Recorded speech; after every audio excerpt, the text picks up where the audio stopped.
요한복음 1장 43절에서 51절까지 말씀을 우리 한 목소리로 함께 봉독하도록 하겠습니다. 이것은 하나님의 말씀입니다. 이튿날 예수께서 갈릴리로 나가려 하시다가 빌립을 만나 이르시되 나를 따르라 하시니 빌립은 안드레와 베드로와 한 동네 벳세다 사람이라. 빌립이 나다나엘을 찾아 이르되 모세가 율법에 기록하였고 여러 선지자가 기록한 그 일을 우리가 만났으니 요셉의 아들 나사렛 예수니라. 나다나엘이 이르되 나사렛에서 무슨 선한 것이 날 수 있느냐. 빌립이 이르되 와서 보라 하니라. 예수께서 나다나엘이 자기에게 오는 것을 보시고 그를 가리켜 이르시되 보라, 이는 참으로 이스라엘 사람이라. 그 속에 간사한 것이 없도다. 나다나엘이 이르되 어떻게 나를 아시나이까. 예수께서 대답하여 이르시되 빌립이 너를 부르기 전에 내가 무화과 나무 아래에 있을 때에 보았노라. 나다나엘이 대답하되 라삐여, 당신은 하나님의 아들이시요 당신은 이스라엘의 임금이로소이다. 예수께서 대답하여 이르시되 내가 너를 무화과 나무 아래에서 보았다 함으로 믿느냐. 이보다 더 큰 일을 보리라. 또 이르시되 진실로 진실로 너희에게 이르노니 하늘이 열리고 하나님의 사자들이 인자 위에 오르락 내리락 하는 것을 보리라 하시니라. 아멘. 무화과 나무 아래에 있을 때라는 제목으로 말씀을 나누겠습니다. 오늘 본문은 요한복음 1장의 마지막 단락입니다. 그래서 요한복음 지금까지 강해를 해오면서 요한복음 1장 안에 있었던 이야기들을 좀 정리해보고 또 마무리하는 그런 시간을 갖도록 하겠습니다. 요한복음 1장의 핵심 하면 단 한마디로 이렇게 얘기할 수 있습니다. 예수님은 누구인가? 물론 이 이후에 펼쳐지는 모든 일들, 모든 이야기들, 요한복음 안에서 21장까지 펼쳐지는 모든 이야기들이 마찬가지이겠지만 1장은 특히 예수님이 누구인지에 대해서 포커스를 맞추면서, 초점을 맞추면서 말하고 있습니다. 우리는 이미 다양하게 예수님이 누구인지를 지금까지 배워왔습니다. 기억나시죠? 네. 예수님은 누구신가 하면 먼저 요한복음 1장 1절부터 18절까지는 서문이라고 약간 문체가 이 이후에 기록된 이야기식과는 조금 다릅니다. 약간 시적인 느낌도 나고 약간 그 독설로지 같은 찬양하는 그런 느낌도 나고 그래서 선포하는 그런 문장으로 1장 1절부터 18절까지 기록되어 있는데 1장 1절부터 18절까지 안에 이 단락 안에서 나타나는 예수님은 첫 번째 이미 계신 분으로 나타납니다. 이게 이미 계셨던 분 하면 안 됩니다. 왜냐하면 계셨던 분 하면 지금은 안 계시는 분처럼 느껴지기 때문에 이미 계셨지만 지금도 계시고 앞으로도 계신 분. 네. 예수님의 특성은 좀 어렵게 표현하면 선제성이라는 말로 표현될 수 있습니다. 요한복음 1장 1절에 이 예수님이 이미 계신 분으로 나타나고 있는데요. 같이 한번 읽어보겠습니다. 태초에 말씀이 계시니라. 이 말씀이 하나님과 함께 계셨으니 이 말씀은 곧 하나님이시니라. 아멘. 계시니라 라는 존재와 관련되어 있는 말씀이 하나님과 함께랑 연결되면서 이 하나님은 하나님이십니다. 이 예수님에 대해서 하나님이십니다 라고 아주 강력하게 선포하고 있습니다. 이 부분에 대해서 타협의 여지가 없습니다. 그냥 설명하지도 않습니다. 당연하기 때문에 그냥 당연한 것으로 그렇게 설명하고 있습니다. 그리고 또 서론에 나타나는 예수님은 세상을 창조하신 분이다, 세상을 지으신 분이다 라는 표현입니다. 우리는 창조주라고 그렇게 고백합니다. 어디에 나타나느냐면 3절 말씀이죠. 같이 3절 말씀 함께 읽어보겠습니다. 만물이 그로 말미암아 지은 바 되었으니 지은 것이 하나도 그가 없이는 된 것이 없느니라. 아멘.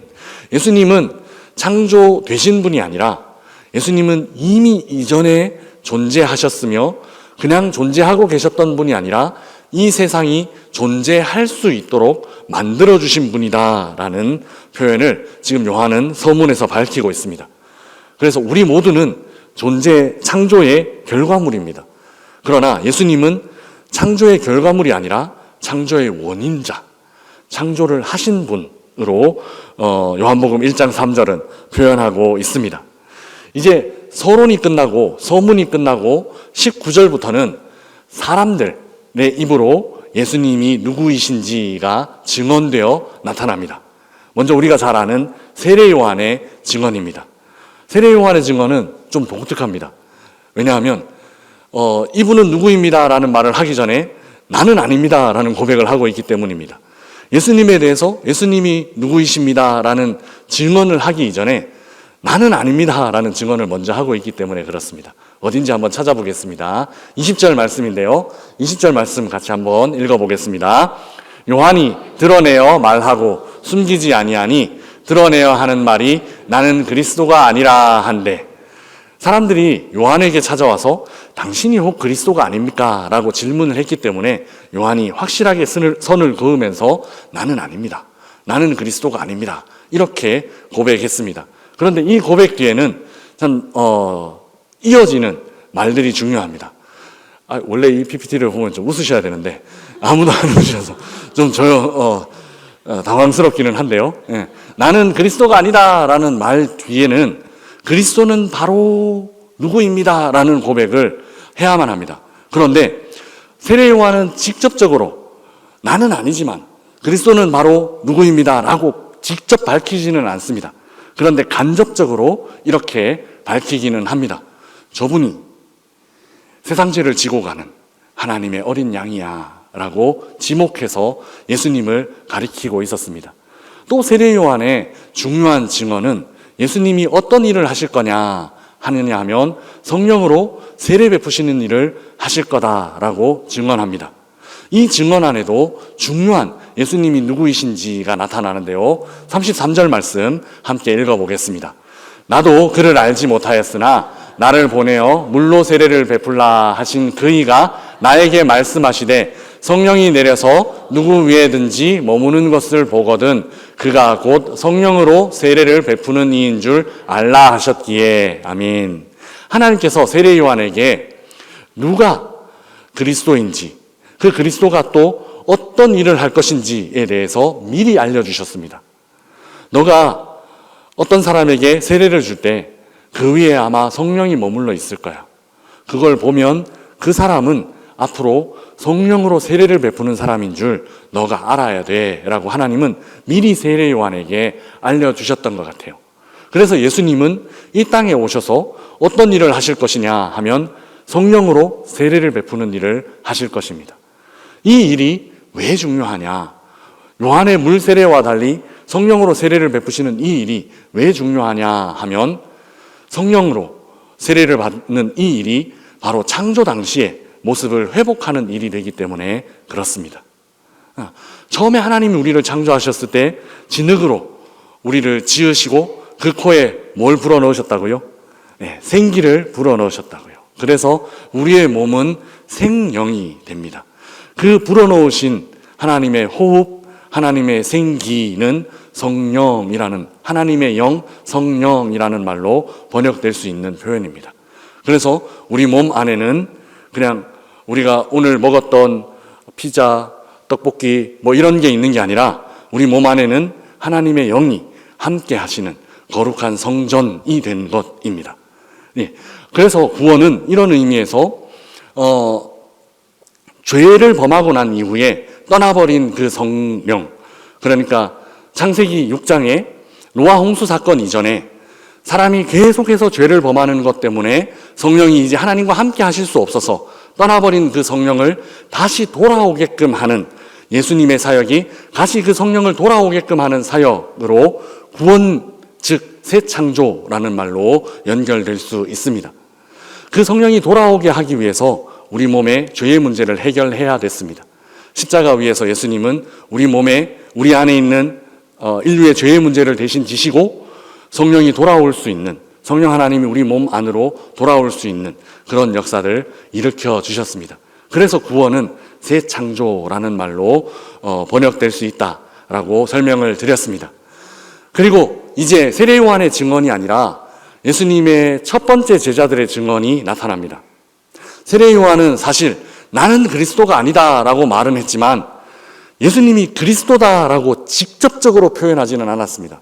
다만 암시적으로 그리스도가 어떤 일들을 할 것인지에 대해서는 알려주었습니다. 그런데 직접적으로 표현한 제자가 있습니다. 이 제자들이 바로 예수님의 첫 번째 제자들입니다. 41절 말씀 우리 함께 읽어보겠습니다. 같이 읽겠습니다.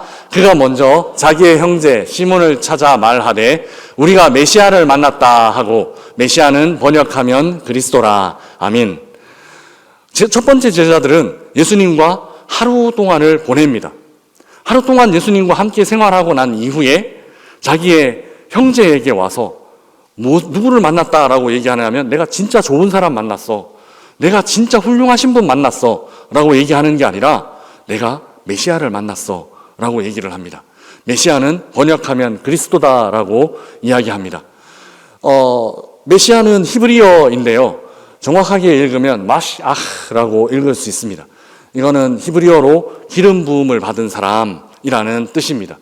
그리고 이 히브리어는 그대로 헬라어로 번역했을 때 크리스토스라는 말로 번역되어 사용됩니다. 그래서 우리는 그리스도라고 이 크리스토스를 읽고 있습니다. 메시아, 크리스토스는 아무에게나 붙일 수 있는 그런 말이 아닙니다. 그런데 하루 동안 첫 번째 제자들이 예수님과 함께 생활하고 난 이후에 그분은 그냥 좋으신 분, 그냥 훌륭하신 분, 그냥 본받을 만한 분 아니라 그분은 메시아야, 하나님께서 보내신 메시아야 라고 고백하고 있는 장면입니다. 그리스도, 이 단어는 우리가 이미 한번 들어본 적이 있습니다. 오늘 요한복음 1장을 공부하면서 언제 그리스도가 나왔습니까? 네, 한 번 더 웃어주시기를 기대했는데 역시 과묵하신 수요 저녁 예배에 참석하신 분들입니다. 네. 나는 그리스도가 아니다라는 말로 세례 요한은 자기 자신을 정확하게 표현했습니다. 그런데 예수님을 만난 첫 번째 예수님의 제자들이 그리스도는 바로 이분입니다, 예수님은 바로 그리스도입니다 라고 고백하고 있습니다. 약간 시차를 두고 간접적으로 점차 예수님이 누구이신지에 대해서 정확하게 표현하고 있는 부분입니다. 그리스도는 흔히 이렇게 세 가지 직책으로, 그리스도의 삼중직이라는 표현으로 표현됩니다. 하나는 왕으로, 다윗 왕이 그 사무엘 선지자에게 어떻게 왕으로 세움을 받았는지 기억나시나요? 사무엘 선지자가 이새의 집에 와서 다윗을 찾아서 기름을 붓죠. 왕도 기름 부어서 세우는 사람입니다. 그래서 그리스도입니다. 그리고 또 한 부류의 직책은 제사장입니다.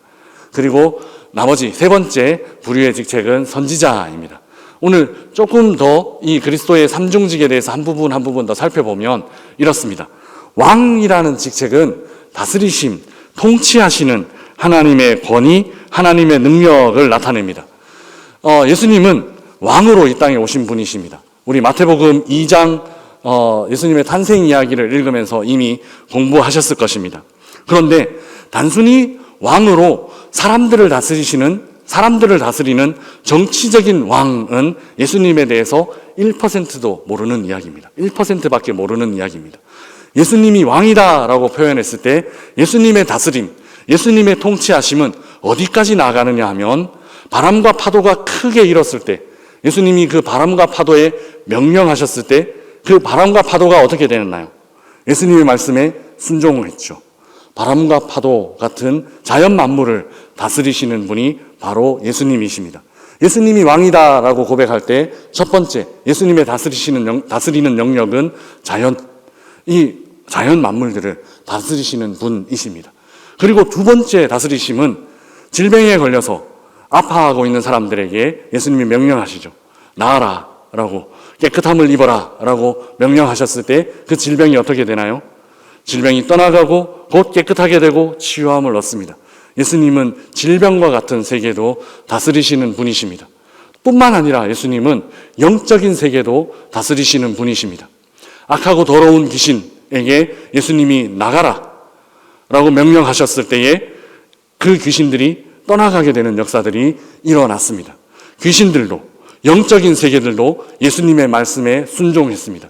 예수님의 통치하심은 이렇게 그냥 단순히 사람들을 정치적으로 다스리는 정도가 아니라 온 우주 만물들을, 심지어는 질병이나 아니면 영적인 세계까지도 다스리시는 분이시다라는 말씀이 바로 그 의미가 메시아, 그리스도의 첫 번째 의미인 왕, 통치하시는 분이라는 타이틀 안에 드러나게 됩니다. 그리고 두 번째는 제사장입니다. 요 움직임을 좀 잘 아셔야 되는데요. 여기서 두 번째, 세 번째는 제사장은 사람의 죄를 짊어지시고 하나님께로 올라가는 역할을 합니다. 그러니까 땅에서부터, 사람들에게서부터 하나님께로 나아가는 방향이 바로 제사장의 동선입니다. 사람들의 죄를 짊어지고 이 죄를 사하여 주시옵소서라고 하나님 앞에 나아갈 수 있도록 만드는, 사람 편에서 하나님께로 나아가게 만드는 이 방향이 바로 제사장의 동선입니다. 이거를 기억하고, 제사장의 역할을 가장 확실하게 예수님께서 하셨던 장소가 어디일까요? 네, 바로 십자가 위에서 예수님은 친히 자신이 제물이 되셔서 예수님이 십자가 위에서 피를 흘리시고 우리를 위해 대속의 죽음을 죽어주셨고, 예수님이 돌아가셨을 때 어떤 일이 벌어졌나요? 성소에 휘장이 갈라지고 그 지성소 안으로 들어갈 수 있도록, 1년에 한 번밖에, 대제사장밖에 들어갈 수 없었던 그 자리가 예수님이 그 휘장을 찢어주심으로 모든 사람들이, 예수 믿는 모든 사람들이 담대히 들어갈 수 있도록 길을 열어주신 것이죠. 이 제사장의 역할이 바로 그런 역할이라는 겁니다. 사람들과 함께 하나님께로 나아갈 수 있도록, 하나님께로 올라갈 수 있도록 만드는 역할이 바로 제사장의 역할입니다. 예수님께서 이 역할을 완전한 제사장으로, 이 제사장의 역할을 해주셨습니다. 그리고 마지막 선지자의 역할인데요. 선지자의 직분은 위에서부터 아래로입니다. 하나님의 말씀을 가지고 사람들에게 내려오는 장면입니다. 산상수훈 같은 곳에 예수님이 어디에 앉으셨습니까? 산 위에 앉으셨죠. 산상수훈이니까요. 예, 산 위에 앉으셔서 높은 곳에서 마치 예수님의 말씀이 내려오는, 시내산에 그 십계명을 받을 때, 율법을 받을 때처럼 산 위에서 하나님의 말씀이 내려오는 듯한 그런 모습들을 연상하게끔 합니다. 예수님은 하나님의 말씀을 가지고 사람들에게 내려오신 분이십니다. 사람들은 하나님의 말씀을 참 많이 오해합니다. 하나님, 나를 벌하실 거야. 하나님, 내가 어떤 사소한, 어떤 작은 잘못 있는지 없는지 밝혀내셔서 하나님 나에게 꿀밤 주시고, 하나님 나를 뭐라 하시고, 하나님 내 안에 있는 잘못들, 하나님 내 안에 죄악들을 찾으셔서 하나님 나를 뭐라 하시는 하나님이셔 라고 생각하는 사람들이 많이 있겠지만, 예수님 그렇게 말씀하시지 않습니다. 예수님은 하나님께서 너희에게 진짜 원하는 거는 사랑이야. 하나님께서 너희들에게 진짜 원하는 것은 너희가 풍성하게, 너희가 은혜 가운데, 너희가 행복하게 사는 거 원하셔. 하나님은 너희들이 힘들고 고난 가운데 있기를 원하는 것이 아니라 하나님은 너희들이 행복하게 사는 것 원하셔 라고 하나님의 진짜 마음을 알려주시는 것이 바로 예수님께서 하신 일입니다. 우리에게 주신 것이 두려운 마음, 떨리는 마음, 그런 마음이 아니라 하나님께서 주시는 영원한 평화라는 말씀을, 진짜 하나님께서 원하시는 마음이 무엇인지를 우리에게 알려주시는 거예요. 그렇게 하나님은 어떻게 해서든지 우리 자녀들이 하나님과의 관계를 회복하는 것을 원하십니다. 다시 한번 정리하면 예수님은 너무 많이 갔네요. 예. 정리하면 예수님은 첫 번째로 왕으로 이 땅에 오셨고, 그리고 인간 편에서 하나님께로 나아갈 수 있는 길을 열어주시는 제사장으로 오셨고, 또 하나님의 말씀을 우리에게 온전히 들려주시기를 원하시는 선지자로 이 땅에 오셨습니다. 이 삼중직을 생각하면서 오늘 본문 안으로 들어가겠습니다. 오늘 본문에서 예수님은 빌립을 통해 나다나엘을 만나십니다. 빌립은 나다나엘에게 예수님을 이렇게 소개합니다. 어떻게 소개하느냐 하면 45절 말씀인데요. 같이 함께 읽어보겠습니다. 빌립이 나다나엘을 찾아 이르되 모세가 율법에 기록하였고 여러 선지자가 기록한 그 일을 우리가 만났으니 요셉의 아들 나사렛 예수시니라. 아멘. 빌립은 나다나엘에게 예수님을 어떻게 소개하느냐 하면 모세가 율법에 기록했던 분, 그리고 선지자가 기록한 그분, 율법이라고 예수님을 소개하고 있습니다. 이 말씀은 한마디로 이렇게 표현할 수 있습니다. 모세의 율법 더하기 선지자의 기록 하면 뭐라고요? 구약성경. 구약성경에 하나님께서 약속하신, 하나님께서 내가 너희들을 구원하기 위해서 보내겠다라고 약속하신 바로 그 메시아가 바로 이 예수님이다라고 모세의 율법, 선지자의 기록이라는 말을 통해서 예수님이 누구인지를 설명하고 있습니다. 이 말을 들었을 때 나다나엘이 어떤 표현을 지었을까요? 어떤 반응을 나타냈을까요? 나다나엘이 이렇게 반응합니다. 좀 뚱합니다. 시큰둥합니다. 아니, 나사렛에서 무슨 선한 게 날 수 있어? 라고 이야기를 합니다. 그런데 예수님이 그 나다나엘에 대해서 칭찬을 하시고, 그렇게 하자 나다나엘이 깜짝 놀랍니다. 어떻게 나를 아십니까? 그러자 예수님이 이 말씀을 하시죠. 47절 말씀입니다. 같이 함께 읽겠습니다. 나다나엘이 이르되 어떻게 나를 아시나이까? 예수께서 대답하여 이르시되 빌립이 너를 부르기 전에 네가 무화과나무 아래에 있을 때에 보았노라. 아멘. 사실 이 무화과나무 아래에 있을 때 보았노라라는 말은 사실 어떤 말인지 학자들이 정확하게 잘 모릅니다. 이 말이 도대체 무슨 말일까? 그런데 우리가 추정은 해볼 수 있습니다. 이 말을 듣고 나다나엘의 반응이 굉장히 독특하기 때문입니다. 같이 한번 나다나엘의 말만 한번 같이 읽어볼까요? 랍비어부터. 랍비어, 당신은 하나님의 아들이시오. 당신은 이스라엘의 임금이로소이다. 아멘. 나다나엘은 무화과나무 아래에 네가 있는 거 봤다라는 예수님 말씀을 듣자마자 어떻게 반응하느냐 하면, 아 그래요? 라고 하는 게 아니에요. 그래요? 그때 봤어요? 이렇게 반응하는 게 아니라 깜짝 놀라면서 하나님의 아들이십니다. 그리고 이스라엘의 임금이십니다. 라고 고백을 합니다. 이스라엘의 임금이라는 말 안에 우리는 조금 전에 어딘가에서 본 것 같은 느낌이 있습니다. 있습니까? 임금, 왕, 그러니까 메시아, 그리스도라는 말 안에 포함되어 있는 하나의 고백이 나다나엘의 고백 안에 포함되어져 있습니다. 그리고 무화과나무 아래, 왜 이 말을 듣고 나다나엘은 그렇게 좀 극단적인 반응을 했을까요? 하나님의 아들이시고 이스라엘의 왕이다라는 그런 반응을 했을까요? 이 말씀을 생각하면서 사진 하나가 떠올랐습니다. 우모학 카페 2, 우2에 있는 사진입니다. 혹시 보신 분 계신지 모르겠습니다. 제 얼굴은 좀 지워주시고 이 사진을 더 크게 좀 보여주시면 좋겠습니다. 이 사진 보신 분 계신가요? 혹시 이 사진에 계신 분 계신가요? 예, 이 사진이 어딘지 혹시 아시나요? 이 사진은 저쪽 효성 해링턴 지금 아파트가 지어진 자리 바로 옆에 있는 놀이터에 있는 그 옛날에 저수지가 있었다라고 목사님 알려주셨는데 그 옆에 있는 큰 나무 있는 자리입니다. 예전에 여름 성경학교를 저기에서 했대요. 저 나무 아래에서. 지금 목사님 이제 젊고 잘생기신, 지금도 잘생기셨지만 이거 실수하면 안 되는데 목사님이 기타 치시면서 아이들과 함께 찬양하고 계신 장면인데요. 왜 명선교회 여름성경학교가 저 나무 아래에서 있었을까요? 옛날에는 아마 이랬을 것입니다. 우리가 지금은 만남 약속하면 야 교보문고에서 보자, 아니면 어디 커피숍에서 보자, 이렇게 만남 약속들을 할 수 있잖아요. 하다못해 합정역 5번 출구에서 봅시다. 이런 식으로 약속을 할 수 있잖아요. 근데 그때 당시에 한번 생각해 보세요. 그때 당시에 이런 약속, 이런 만남들을 하려면 어떻게 해야 될까? 마을 어귀에 큰 나무가 하나 있어요. 야, 저기에서 보자. 이러지 않았을까요? 저 큰 마을 어귀에 있는 큰 나무는 사람들의 모임 장소이기도 하고 또 약간 신성시 여겨지는, 좀 특별하게 여겨지는 그런 곳이기도 했을 것입니다. 아마 유대인들은 저 아래에서 하나님의 말씀도 읽고 또 하나님께 개인적으로 기도도 하고 그랬을 것입니다. 왜 그러냐 하면 당시에 유대 사람들이 살았던 고대인들의 집은 그냥 원룸이었어요.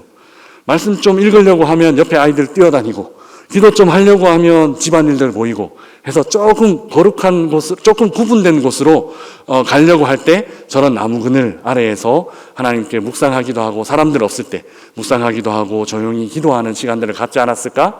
그리고 마을 동네에 있는 아이들 하나님 말씀 가르치기 위해서 우리 배 목사님 그렇게 하셨듯이, 야 나무 아래에 모여 내가 성경 가르쳐 줄게, 나무 아래에 모여 오늘은 레위기 읽어보자. 이렇게 하지 않았을까 하는 생각을 해봅니다. 나다나엘에게 이 무화과 나무 아래라는 장소는 하나님과 자신만이 아는 골방과 같은 장소가 아니었을까. 그래서 하나님과 교제할 때, 하나님과 관계할 때, 말씀을 읽는다든지 기도할 때 있었던 그 장소가 아닐까 하는 생각을 해봅니다. 그래서 나다나엘이 이렇게 고백하는 겁니다. 라비여, 당신은 하나님의 아들이시오, 당신은 이스라엘의 임금이로소이다 라고, 그래서 이렇게 고백하는 것 아닐까 생각해 볼 수 있습니다. 나다나엘의 이 고백에 대한 예수님의 반응이 요한복음 1장 전체의 마무리이고 결론입니다. 그래서 결론은 50절, 51절에서 우리가 발견할 수 있습니다. 50절, 51절 말씀 함께 읽어보겠습니다. 같이 읽겠습니다. 예수께서 대답하여 이르시되 내가 너를 무화과 나무 아래에서 보았다 함으로 믿느냐? 이보다 더 큰 일을 보리라. 또 이르시되 진실로 진실로 너희에게 이르노니 하늘이 열리고 하나님의 사자들이 인자 위에 오르락 내리락 하는 것을 보리라 하시니라. 아멘. 여기에는 예수님의 굉장히 좀 독특한 표현이 하나 있습니다. 찾으셨습니까? 오르락 내리락. 예수님이 이전에 이런 표현들을 잘 쓰지 않으셨습니다. 그런데 이 표현 안에 오르락 내리락이라는 말을 쓰고 계십니다. 오르락 내리락. 그런데 이 표현, 오늘 이 말씀 가운데, 제가 오늘 이 저녁에 말씀을 전하는 가운데 한번 나온 적이 있습니다. 기억하시나요?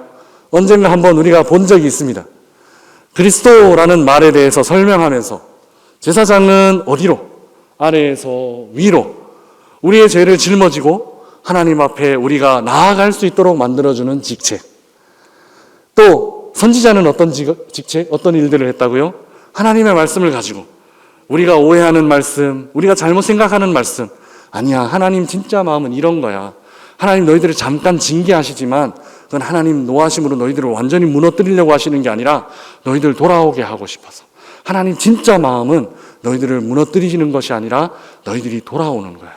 너희들을 품기 위해서야 라고 하면서 하나님의 진짜 마음 위에서 아래로 하나님으로부터 우리에게 알려주는 오르락 내리락 하는 직책이, 이 그리스도의 직책이 바로 이 본문 안에 기록이 되어져 있습니다. 사람의 문제는 이것입니다. 하나님과 단절되어 있는 문제. 사람의 입장에서 하나님께로 갈 수 없고 죄악된 그 인간들에게 하나님께서 감히 손 내밀기 어렵게 된 상황, 하나님과의 단절된 상황이 바로 인간의 가장 근본적인 문제였습니다. 이 문제를 우리 주님께서 그리스도로 오셔서 이렇게 해결하여 주십니다.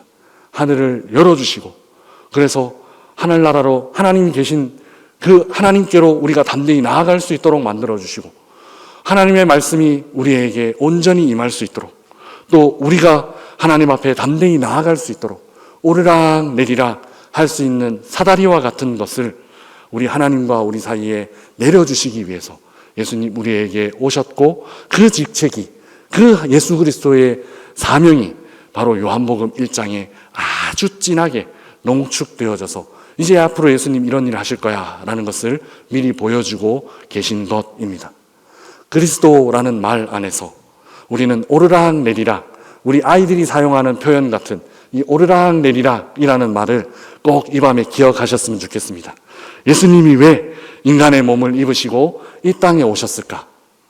하나님과 우리 사이에 오르락 내리락 할 수 있는 사다리 만들어주시기 위해서, 하나님과 우리 사이에 끊어져 버린 다리, 그 다리 연결시켜 주시기 위해서 이 땅에 오셨다라는 그 사실 우리가 기억하며, 우리 예수님 때문에 연결된 그 다리 감사합니다 하면서 마음껏 그 사닥다리 누리면서 하나님께 나아가고, 또 하나님 마음 우리가 품으며 살아갈 수 있는 우리 명선의 온 성도님 되시기를 주님의 이름으로 축복합니다.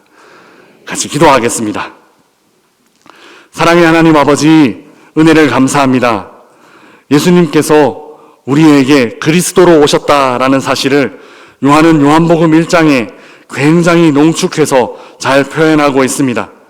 오르락 내리락 할 수 있는 길 열어주셔서 감사합니다. 하늘이 열리고 우리가 하나님 앞에 담대하게 나아갈 수 있도록 은혜 주셔서 감사합니다. 길을 열어주셔서 감사합니다.